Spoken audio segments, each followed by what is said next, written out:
Здравствуйте, компания Прогресс-Авто и пресс-подборщик Star Mini 800 с карданчиком, все в сборе. Сейчас будем проверять его функциональность. Так вот он выглядит, достаточно целенький, в родной красочке весь пришел, все прям очень хорошо с ним.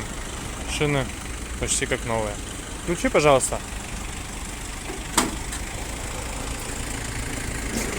Собственно, включаем вал отбора мощности. Все, поехало. Транспортерчики, все достаточно тихо крутится, без лишних призвуков и подобных проблем. Откроется. Гидроцилиндр. Так, все открылось. Все функционирует. В принципе, вот такой вот прессик приехал, поэтому будем отправлять его в город Якутск, наш филиал. Приезжайте, будем рады вас увидеть. Компания Прогресс-Авто.